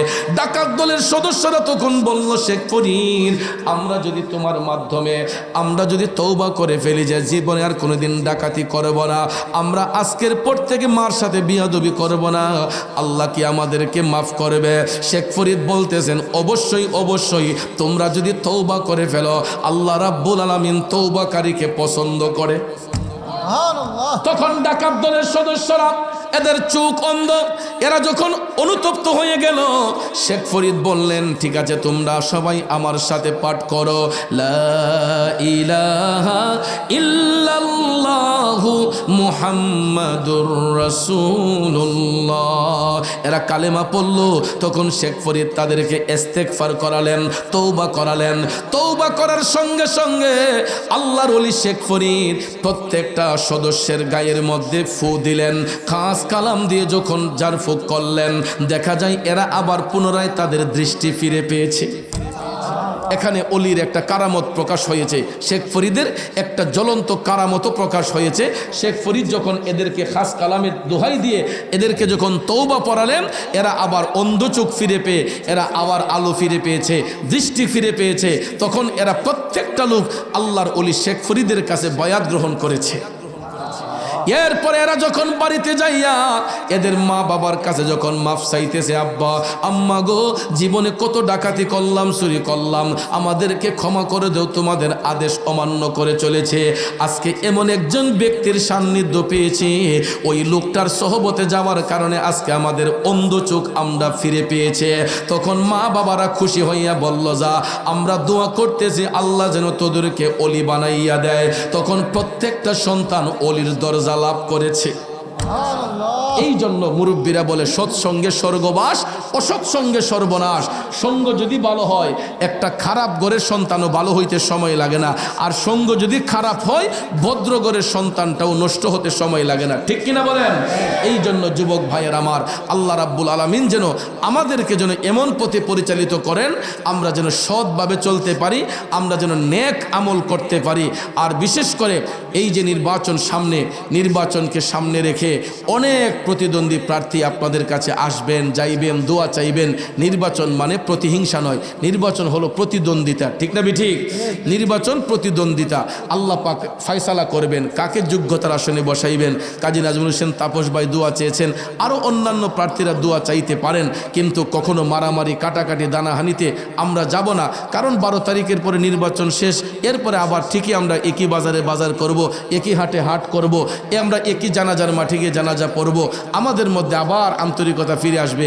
কিন্তু এই কিছুদিনের জন্য আমরা এই সমস্ত কাজ আমরা করব না, এই সমস্ত কাজ আমরা করব না। মারামারি, কাটাকাটিতে যাব না, হিংসা নিন্দাতে যাব না। আমরা এক ভাই আরেক ভাইয়ের পাশে থাকব। আমাদের নাগরিক অধিকার, আমরা আমাদের এই ইমানি দায়িত্ব আমানতটা আমরা যাকে পছন্দ হয় তাকে আমরা অর্পিত করব। ঠিক আছে? আল্লাহ পাক যেন আমাদেরকে দাঙ্গা হাঙ্গামা থেকে, ফেসাদ থেকে যেন আল্লাহ মুক্ত করেন। তো যাক, আলহামদুলিল্লাহ। একজন ভাই জানতে চেয়েছেন মিলাদে কিয়াম করা নাকি বেদাত, শিরক, আমরা নাকি চেয়ার খালি রাখি, নাউজুবিল্লাহ। না, এটা কখনো না। মিলাদে কিয়াম করা মানে কি নবীজিকে সালাম প্রদর্শন করা, তাজিমের মাধ্যমে রসুলকে সালাম দেওয়া। এটা তো আসলে বলতে বলতে আমরা অভ্যস্ত হয়ে গেছি। এখন আমরা বেদলিলে স্বীকার করি মিলাদ কিয়াম জায়েজ। কথা কোন ঠিক না ঠিক? আর দলিল চাইলে সবচেয়ে বড় দলিল হলো যারা মদিনা শরীফ যান, নবীজির রওজা শরীফে, মদিনা শরীফ যান না আজি সাহেবরা? মক্কা ছেড়ে তো মদিনা শরীফ আগে যাই আমরা, মক্কার জিয়ারত শেষ করে, বা অনেকে আগে মদিনা শরীফ যায়, পরে আবার মক্কাতে আসেন। তো মদিনা শরীফ গেলে আপনারা দেখবেন যখন নবীজির রওজা শরীফে ঢুকবেন তখন একটা দরজা আছে, এই দরজাটার নাম হচ্ছে বাবুস সালাম। নাম কি? সবচেয়ে বড় দলিল তো এটাই, নবীজির রওজা শরীফে ঢুকতে গিয়ে যে দরজাটা আছে এই দরজাটার নাম হচ্ছে বাবুস সালাম, অর্থাৎ সালামের দরজা। এই দরজা দিয়ে ঢুকলে আমার নবীরে সালাম দিতে হয়। কি বলে? আসসালাতু আসসালামু আলাইকা ইয়া রাসূলুল্লাহ, আসসালাতু আসসালামু আলাইকা ইয়া হাবিবাল্লাহ। আবার কেউ ইয়া নবী সালামু আলাইকা, ইয়া রাসূল সালামু আলাইকা। তখন কি আপনারা বলেন কেউ কি বইয়া দেয় না খারইয়া দেয়? খারইয়ার তো টাইম নাই, হাইটা হাইটা হাইটা হাইটা নবীরে সালাম দিতে দিতে হাইটা হাইটা সালাম দিয়ে আবার বের হতে হয়। কথা কোন ঠিক না ঠিক? বসার কোনো কায়দা নাই। কিন্তু আমরা তো এই মাজলিসগুলোতে বসার একটা পরিবেশ পেয়েছি যখন কিয়ামে মুস্তফা হয়। আমরা যদিও বাংলাদেশে আছি নবীজি রওজা শরীফে, এখান থেকে আমরা নবীর দিকে রজ্জু হইয়া যাই যাতে রসুল আমাদের সালামখানা গ্রহণ করেন। ঠিক না ঠিক? এই জন্য আমরা মিলাদে কিয়ামে মুস্তফায় দাঁড়াইয়া নবীরে সালাম দেই। এটা বেদাতের কোনো কাজ না। আর যদি বেদাত হয়ে থাকে এটা বেদাতে হাসানা, উত্তম ভালো জিনিস, যেটা করলে পরে সমাজ ভালো হয়, মানুষ শান্তি পায়, মানুষের আত্মা শুদ্ধ হয়। এই জিনিসটা করা কোনো নিষেধের কোনো কাজ নেই। তো যারা দেয় না তারা না দেখ, আমাদের কিছু যায় আসে না। আমরা দেই, আমরা কইরা শান্তি পাই, এই জন্য আমরা নবীরে কিয়ামে সালাম দেই। কথা কোন ঠিক না? তো যাক ভাই, এগুলা নিয়ে কখনো ফেতনা করতে নাই, ফেসাদ করতে নাই। কারণ যার পছন্দ হয় সে দাঁড়াবে, যদি তার অন্তরে মোহব্বত না থাকে ওই ব্যক্তি বসুক, তা আমাদের কিছু যায় আসে না। ঠিক আছে? আমরা নবীজিরে দাঁড়াইয়া সালাম দিয়ে শান্তি পাই, আমরা সালাম দেব। কেউ যদি না দেয় তাকে আমরা বাধ্য করব না, কারণ এটা ওনার ব্যক্তিগত ব্যাপার। ঠিক আছে না? তো আল্লাহ পাক যেন আমাদেরকে সহি বুঝদান করে, সবাই বলেন আমিন। কারণ ইসলাম মারামারির জিনিস না, কাটাকাটির জিনিস না। ইসলাম হচ্ছে শান্তির ধর্ম, ইসলাম হচ্ছে মানবতার ধর্ম, ইসলাম হচ্ছে ন্যায়ের ধর্ম। এখানে কোনো অন্যায়, অত্যাচার, মারামারি কিছুই নাই। আমরা সত্যের পথে থাকবো, হকের পক্ষে থাকবো। আসুন আমরা নবীজিকে সালাম দিয়ে আরেকটা জিকির করব। ঠিক আছে ইনশাল্লাহ? যেই জিকিরটা নবীনগরের একটা সেরা জিকির হবে ইনশাল্লাহ, আদবের সহিত। আর যদি কোনো ছেলে হাসি ঠাট্টা করো, আমি তোমাদেরকে অনুরোধ করে বলবো, আমি বললাম ডাইরেক্ট বেজ্জতি করে ফেলবো। আমার এই অভ্যাস আছে, কারণ ওই দিন আমি কয়েকটা মাহফিলে কয়েকজনকে একবারে বড়া মজলিসে শরম দিয়ে দিছি। কারণ জিকির কোনো ঠাট্টা মস্কারের এবাদত না। জিকির হলো আফদালুল এবাদত, উত্তম এবাদত, যা করলে মানুষের আত্মা শুদ্ধ হয়। আর যদি কেউ দাঁত বের করে হাসার ইচ্ছা থাকে, আপনি আল্লাহর হস্তে প্যান্ডেল থেকে বাইর হইয়া ইচ্ছে মতো গিয়ে হাসছেন, নাচছেন, এটা আপনার খুশি। কিন্তু আমার প্যান্ডেলের ভিতরে আমি যতক্ষণ থাকবো, জিকির করা অবস্থায় কোনো রকমের হাসি ঠাট্টা মস্কারা করা যাবে। আর যদি কেউ করেন তাহলে কিন্তু জিকির বন্ধ করে ওই দিনের মতো লাফাং যে বন্ধ করে দিয়েছিলাম দিয়ে একবারে ডাটকা শরম দিয়ে দিব, যাতে জীবনের শিক্ষা হয় বড় মজলিসে। তো যাক আলহামদুলিল্লাহ, কারণ আমরা জিকির আল্লাহ আল্লাহ আল্লাহ আল্লাহ আল্লাহ, তোমার মতো দরদি কেউ নাই, ও গো ইলাহি তোমার মতো দরদি কেউ নাই। মাশাআল্লাহ, নাম স্মরণে ঘূর্ণি দানে দয়া ভিক্ষা চাই, ও গো ইলাহি তোমার মতো দরদি কেউ নাই। মাশাআল্লাহ, আল্লাহ আল্লাহ আল্লাহ আল্লাহ আল্লাহ আল্লাহ, ও গো ইলাহি ও গো ইলাহি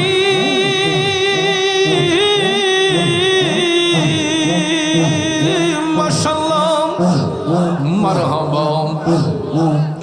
মাতা পিতার মন ফলে মাতৃগর্ভে পাঠাইলে, জরায়ুতে দিয়াছিলে ঠাই, ও গো ইলাহি রাজতে দিয়াছিলে ঠাই আমার মাতা পিতা টের পাইল না তোমারে আজব ঘটনা আলিমুল গাইবে আল্লাহ শায় গো ইলাহি তোমার মতো দরদি কেউ নাই ও গো ইলাহি তোমার মতো দরদি কেউ নাই মাশাআল্লাহ আল্লাহ আল্লাহ আল্লাহ আল্লাহ ও গো ইলাহি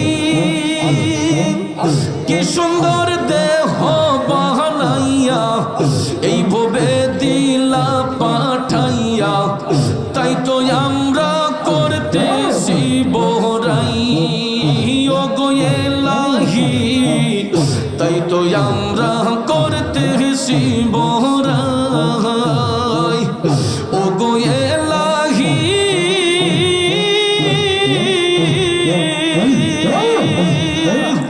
কি সুন্দর দেহ বানাইয়া এই ভবে দিলা পাঠাইয়া তাই তো আমরা করতেছি বহরাই মরণ কথা স্মরণ হয় না চিরদিন কেউ বেঁচে রই না মরণ কথা স্মরণ হয় না চিরদিন কেউ বেঁচে রই না জানি না কোন দিন মারা যায় ও গো ইলাহি তোমার মতো দরদি কেউ নাই মাশাআল্লাহ নাম স্মরণে ঘূর্ণি দান দয়া ভিক্ষা চাই ও গো ইলাহি তোমার মতো দরদি কেউ নাই মাশাআল্লাহ আল্লাহ আল্লাহ আল্লাহ আল্লাহ আল্লাহ ও গো ইলাহি ও গো ইলাহি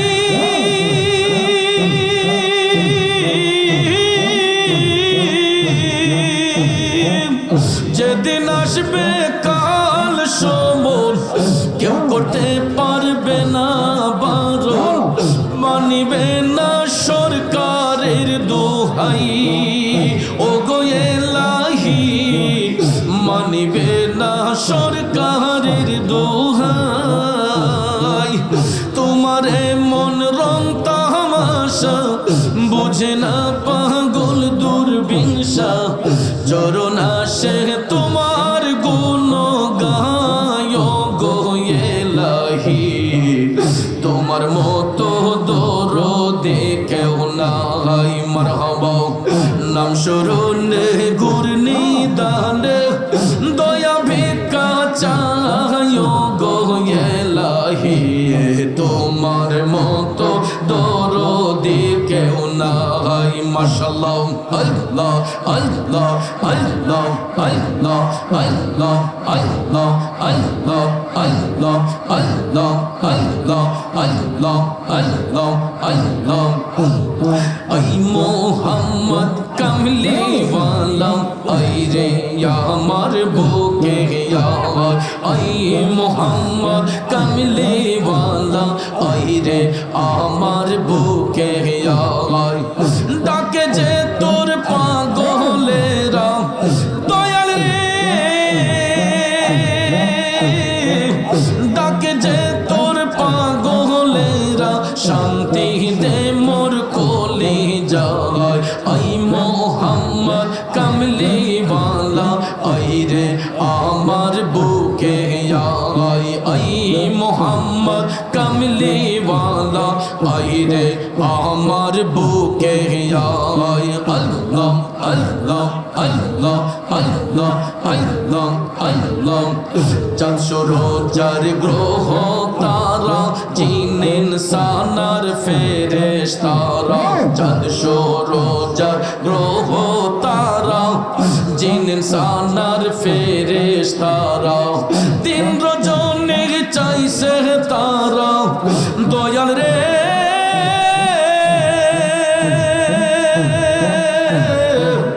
ও দয়াল রে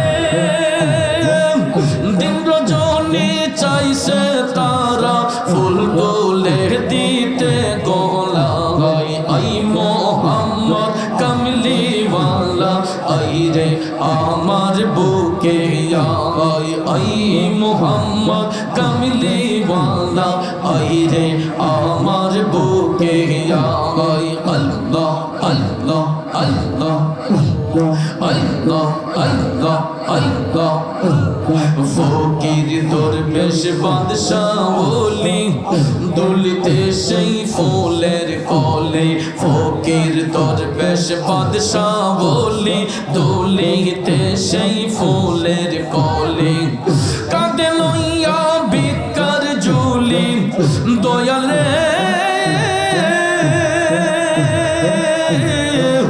ও দয়াল রে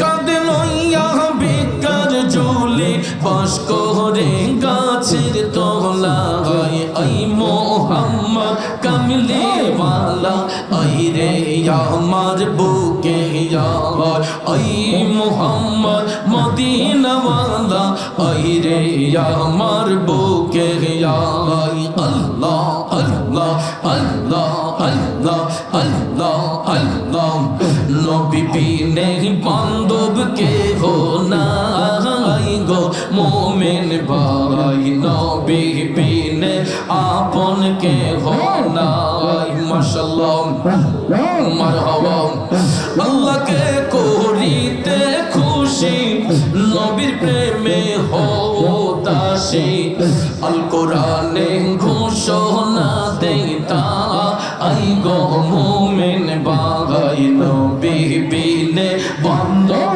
কে হো নাই মাশাআল্লাহ আল্লাহ আল্লাহ আল্লাহ আল্লাহ নবীজি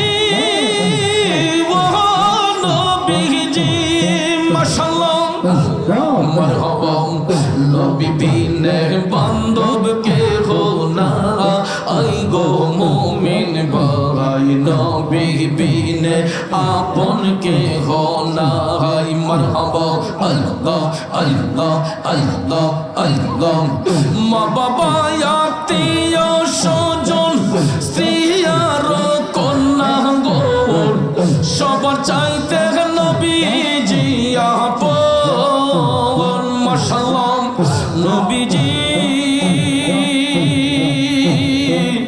ওগো নবীজি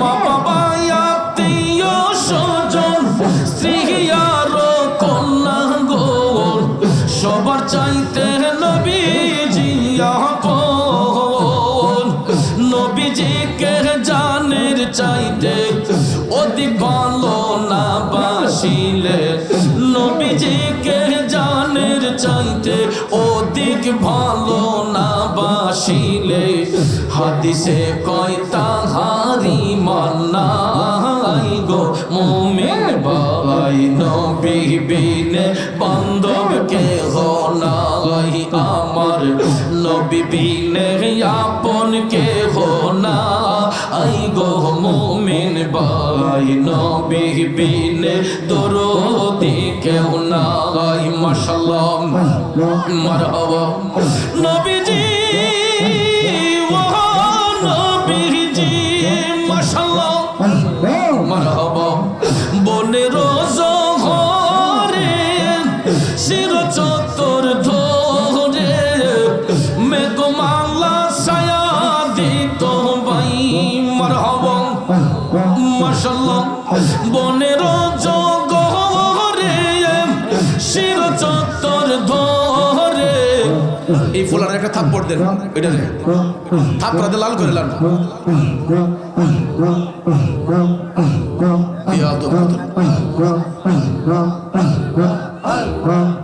বনের জগরে শির চত্বর ধরে মেঘমালা ছায়া দিত ভাই মারহাবা এই সকল মজে যা দেখিয়া মা হালিমা এই সমস্ত মজে যা দেখিয়া মা হালিমা চরণ তলে সইপা দিতেন ঠাই গো মোমেন ভাই নবী বিনে বান্ধব কে হো নাই মারহাবা নবী বিনে আপন কে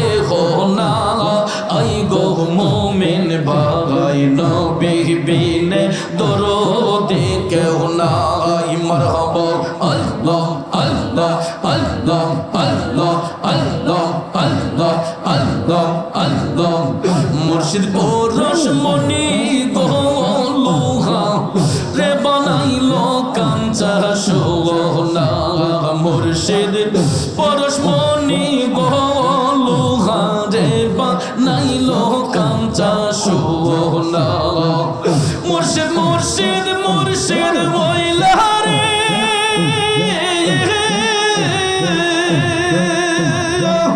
মুর্শিদ মুর্শিদ মুর্শিদ বইলা সদাই করে জপনা রে সদাই করে জপনা লোহা রে বানাইলো কাঞ্চা সোনা আমার মুর্শিদ পরশমণি গো লোহা রে বানাইলো কাঞ্চা সোনা আল্লাহ আল্লাহ আল্লাহ আল্লাহ আল্লাহ আল্লাহ মুর্শিদ নামটি যে করছে সাধু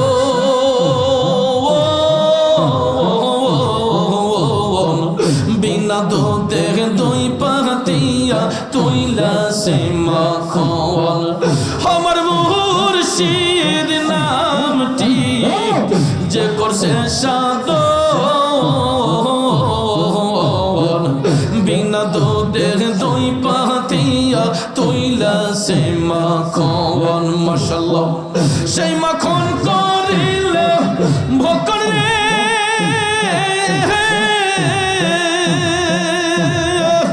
সেই মাখন করিলে ভোকর ভব খুদা রবে না তোর ভব খুদা রবে না লোহা রে বানাইলো কাঞ্চা সোনা আমার দয়াল পরশমণি গো মুর্শিদ পরশমণি গো লোহা রে বানাইলো কাঞ্চা সোনা আল্লাহ আল্লাহ আল্লাহ আল্লাহ আল্লাহ আল্লাহ আল্লাহ আল্লাহ আল্লাহ আল্লাহ হৃদ কমলে যখন ফুটবে ফুল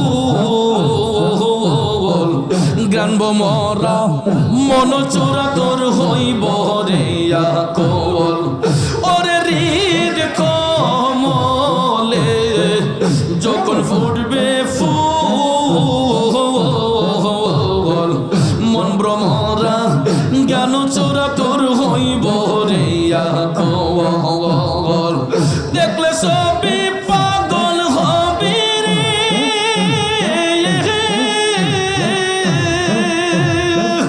দেখলে সবই পাগল হবে কারো মানা শুনবে না তুই কারো মানা শুনবে না লোহা রে বানাইলো কাঞ্চা সোনা দয়াল পরশমণি গো মুর্শিদ পরশমণি গো লোহা রে বানাইলো কাঞ্চা সোনা দয়াল পরশমণি গো মুর্শিদ পরশমণি গো লোহা রে বানাইলো কাঞ্চা সোনা মারহাবা আমি মরলে তুমি দেখা যাইও ও প্রাণের মুর্শিদ গো আমি মরলে তুমি দেখা যাইও গোলাপের জল না ছিটাইও রে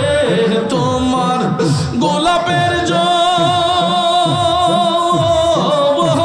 জল গোলাপের জল না ছিটাইও রে তোমার পায়ের ধুলি দিও ও প্রাণের মুর্শিদ গো আমি মরলে তুমি দেখা যাইও আমি মরলে তুমি দেখা যাইও ও প্রাণের মুর্শিদ গো আমি মরলে তুমি দেখা যাইও মাশাআল্লাহ আল্লাহ আল্লাহ আল্লাহ আল্লাহ আল্লাহ আল্লাহ মুর্শিদ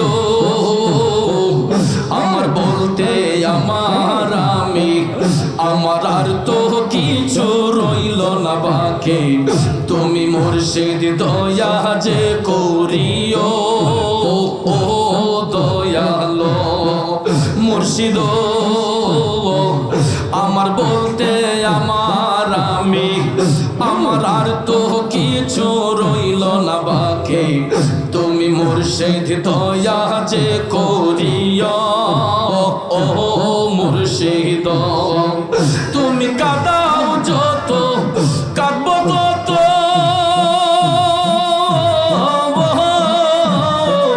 কাঁদাও তোমার ইচ্ছের মতো গো তুমি কাঁদাও যত কাঁদবো তত কাঁদাও তোমার ইচ্ছের মতো গো হাসি মুখে আমায় কোলে লইও ও প্রাণের মুর্শিদ গো আমি মরলে তুমি দেখা যাইও মাশাআল্লাহ আমি মরলে তুমি দেখা যাইও ও আব্দুল শাহ বাবা আমি মরলে তুমি দেখা যাইও মাশাআল্লাহ মারহাবা মারহাবা মারহাবা মারহাবা মারহাবা মুর্শিদ আছে বাকি দেব বাকি নাই আমার বলতে আমার আমি আমার ছবি তুমি বুইঝা লইও ও আব্দুল শাহ মাশাআল্লাহ মারহাবা দয়ালো আছে বাকি দেব বাকি নাই আমার বলতে আমার আমি আমার ছবি তুমি বুইঝা লইয়া ও মুর্শিদ মারহাবা মাশাআল্লাহ নিদান কালে পার করিয়া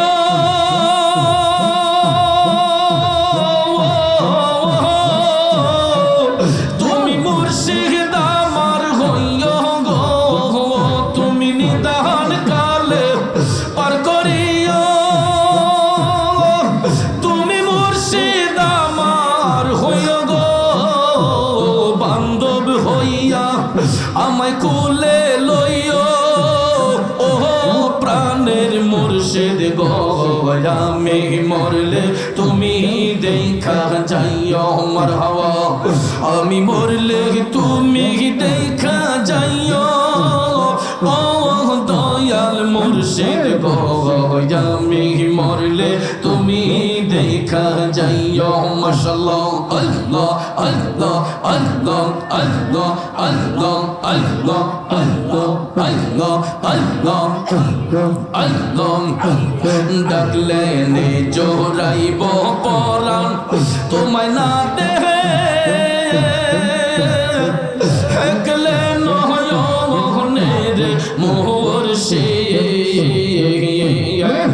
কর মুর্শিদ জালয় তোমার মনে মারহাবা মাশাআল্লাহ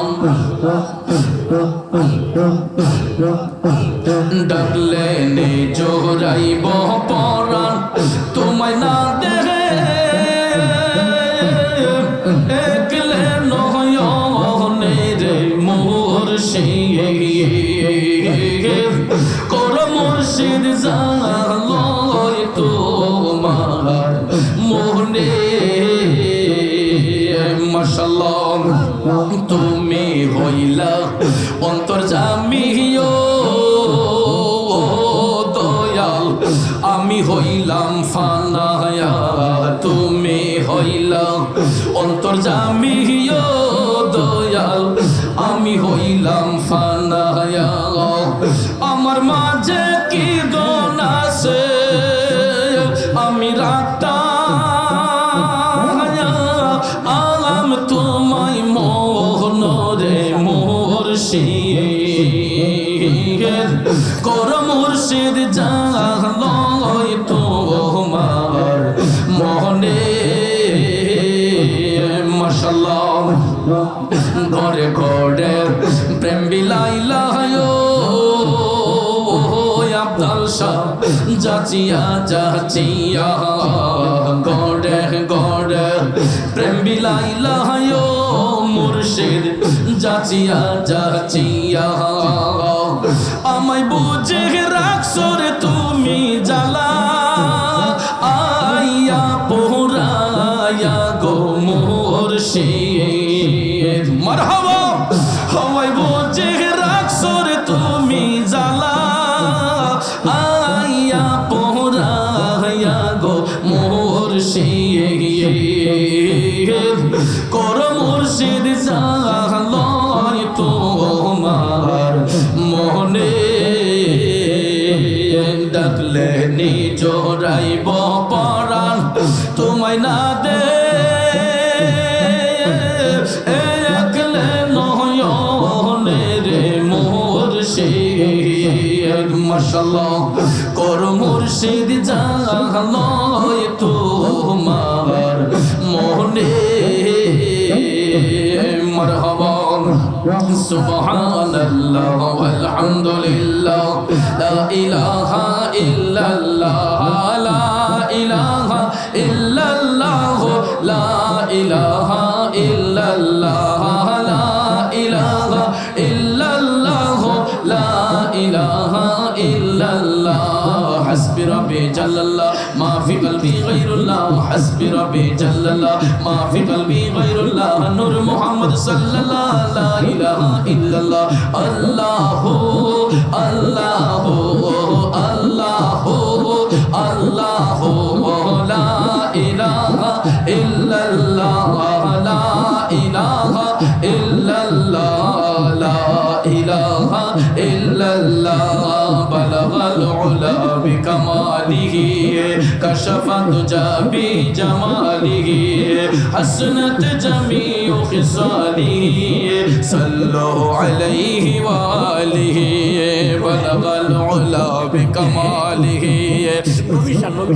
بجماله حسنت جميع خصاله صلوا عليه وآله الله الله الله الله بلغ العلا بكماله كشف الدجى بجماله حسنت جميع خصاله صلوا عليه وآله الله الله الله الله لا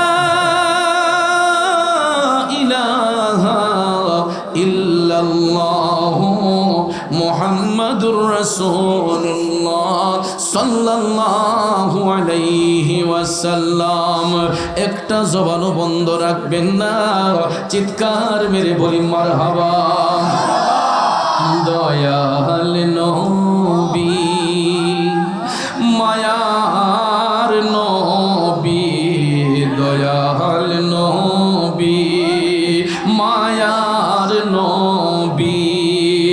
নবী কোথায় রইলেন শুহিয়া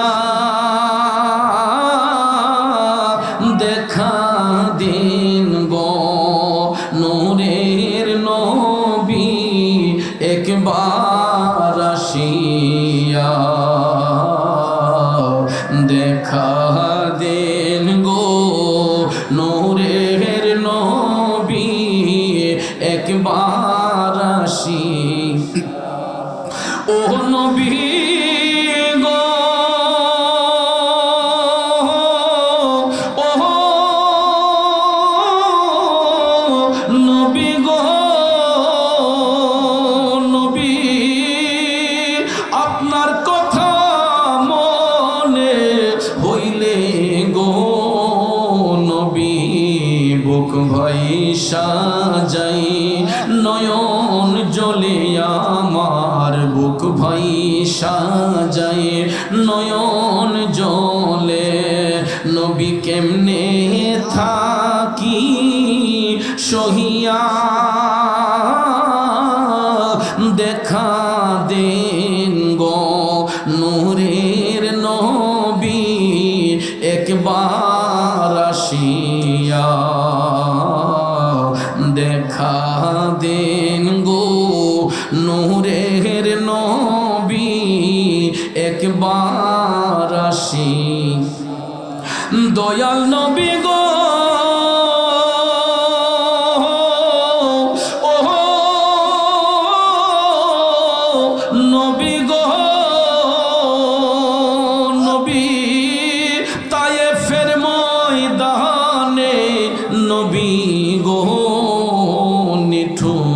কাফেরেরা পাথর মারিল গায়ে বেঈমানেরা পাথর মারিল গায়ে নবী কেমনে থাকেন সহিয়া